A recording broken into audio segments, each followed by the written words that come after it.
ka ba sa taong gustong-gustong makapag-ipon pero di mo magawa?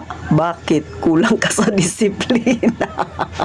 Char lang. Gusto mo bang makaipon sa maikling panahon? Nasa tamang channel ka dahil nandito ka sa channel ni Ate Tintin. Kung gusto mong malaman kung ano ang tatlong pamamaraan na yan, aba, mag-subscribe ka sa aking channel. Pindutin mo ang like button na yan at pakishare naman kung hindi ka busy. Higit sa lahat, kung dati kang subscriber ni Ate Tintin, please naman huwag kang mag-unsubscribe, sisi. Parang awa mo na. At eto na, umpisa na natin ang matindi nating real talk na chismisan. So sa pool ka ba? Dahil gusto mong mag-ipon pero nahihirapan kang disiplinahin ang sarili mo o kaya naman hindi mo magawa kasi Ate Tin, maliit lang kinikita ko? Well, may tatlong bagay na sasabihin si Ate Tintin, baka lagi mong ginagawa yan kaya hindi ka nakakapag-ipon. I-challenge mo ang sarili mo sa loob lang ng isang buwan. Isang buwan lang. Pakinggan mo lang ako. Isang buwan mo lang gagawin ito, ha? O, number 1, ano ang dapat na gawin?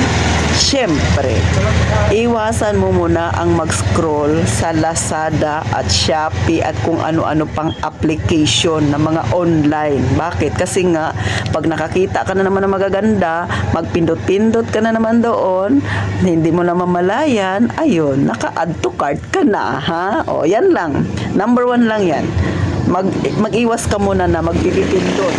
Mag-iwas ka muna mag-check out ng mga kung ano-ano. Isang buwan lang, ha? Pagbigyan mo na si Ate Tintin, ha? Next, pagka nagawa mo na yan, sunod mong gawin, iwasan mo ang bumili ng mga kung ano-ano na maliliit na bagay. Tikisin mo muna. Ikaw ay nanay, mahilig kang pumunta ng palengke, nakakita ka ng sandals, ay ang cute naman, 100 lang, teka nga, mabili nga. O, isang buwan lang, huwag ka munang bumili ng kung ano-ano, ng kahit ano. Huwag mo munang sasabihin sa sarili mo, deserve ko to. Huwag muna, alisin mo muna yan, isang buwan lang, pakinggan mo ako. At yung mga pera na ipambibili mo sana, ilagay mo sa alkansya o kaya ilagay mo sa isang lalagyan na hindi mo madalas nakikita.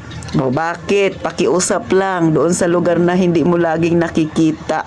Huwag doon sa pitaka na lagi mong ginagamit. Bakit? Kasi naging gawain ko rin yan. Nag-ipon ako. Nilagay ko doon sa pitaka na madalas kong ginagamit. Ang nangyayari, pag pupunta ko sa isang lugar, nakita ko, ay may pera ako. Ay teka, bilhin ko muna. Papalitan ko lang mamaya kasi makakabenta naman ako eh. Nangyari, may order pala akong paparating. So wala akong perang ipapalit doon sa aking nahiram, sa aking naipon. So hindi na nangyari, hindi na natupad yung aking kagustuhang palitan yung perang nahiram ko. Hanggang sa tuloy-tuloy na, hanggang sa tinamad na ako. So, mga kasari yun, ha? So, yan ang iniiwasan natin, mga kasari. Yung mga ganyang sitwasyon. Pag nakikita mo yung pera mo, ay mapipilitan ka o minsan talaga kahit ayaw mo, nakukuha mo, nababawasan mo, mga kasari. Kaya, lagi ko ngang sinasabi, empty your wallet. Yung wallet mo na lagi mong ginagamit, yun ang i-empty mo. Kasi yung mga pera na naitabi mo, huwag mo siyang ilalagay doon. Ilagay mo sa isang lugar na hindi mo nakikita, mga kasari. Pero baka mamaya may nakasalisi dyan sa bahay mo, ay hindi na talaga yan makita. Itago mo nang mabuti. Char lang, minapatawa ko lang kayo. So, ganun, mga kasari, ha. Ganun lang kasimple. Isang buwan lang. I-challenge mo isang buwan mo na walang mo nang bili-bili ng kahit ano sa loob ng isang buwan. Huwag ka mo nang magte-tempt na bumili ng kung ano-ano. Next, pangatlo na pwede mong gawin. Iwasan mo muna yung kabibili mo ng merienda. Please naman, isang buwan lang ang hinihiling ni Ate Tintin. Target natin yan, isang buwan. Yung ipambibili mo ng merienda, ihulog mo muna yan sa alkansya mo. Gets ba?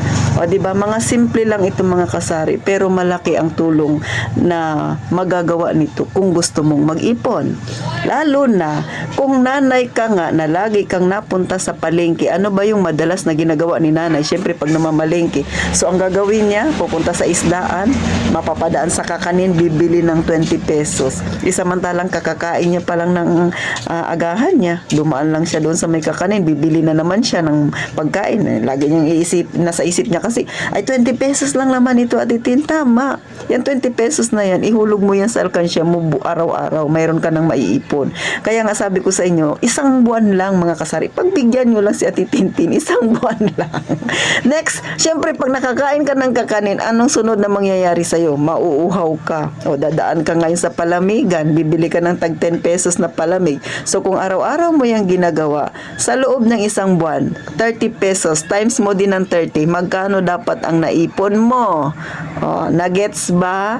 O, mga kasari, mga simpleng kwentuhan lang ito, pero alam ko malaki ang maitutulong nito. Ngayon, gawin mo yan, Sisi. Isang buwan lang. Sa January, magkita tayong muli. Mag-comment ka kay Ate Tintin kung nagawa mo yan isang buwan.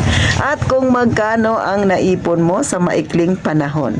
Siyempre, New Year's resolution dapat natin yan. Pero kahit hindi na natin umpisahan yan sa January, kahit ngayon na mismo, bago matapos ang December, may maiipon ka mga kasari, ha? So, paano? Hanggang dito na lang ang kwentuhan natin. Sana yung iba dyan, ma-challenge yung kanilang sarili sa loob lang ng isang buwan mga kasari, ha? Kung may goal ka, kayang-kaya mong gawin yan. Huwag mong isipin na maliit yung kita ko, wag ganun. Yung mga simpleng pinagagawa lang natin sa ating buhay na hindi natin napapansin, lalo na kung may bisyo ka, sigarilyo, subukan mo lang isang linggo, ha?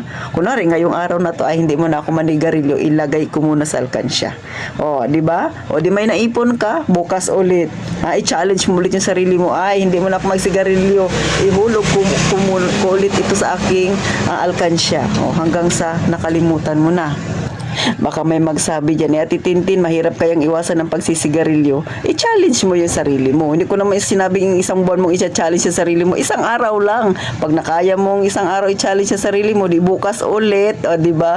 O, pag nakaya ulit, sunod araw ulit. Kung hindi talaga kaya, magbawas ng paunti-unti. Kasi syempre, pag bisyo, mahirap talaga na alisin ng biglaan yan sa katawan. Pero, kung ikaw ay determinado, kayang-kaya mo yan. Paunti-unti lang. So, hanggang dito na lang si Ate Tintin. Sana napangiti ko kayo, pero nagkaroon ng kaunting idea yung iba dyan, natuto yung iba dyan. Kaya ko nasabi ito, dahil yan ang naging ugali na Tintin, kaya natuto ako mag-ipon. Nag-challenge muna ako ng isang buwan, pangalawang buwan, hanggang sa tuloy-tuloy na mga kasari. Masaya kapag nakikita mong may ipon ka, lalo na sa loob ng isang taon. Kaya nga sa Tintin, masaya ako na kahit paano may ipon ako mga kasari. May nakikita akong yung pinagpaguran ko ay nakita ko dun sa aking ipon. So, muli, sana natuto naman kayo kay Ate Tintin kahit na pangiti-ngiti lang ako. Hanggang dito na lang, gaya nga ng palagi ko sinasabi mga kasari, mag-iingat tayong palagi, mga kasari.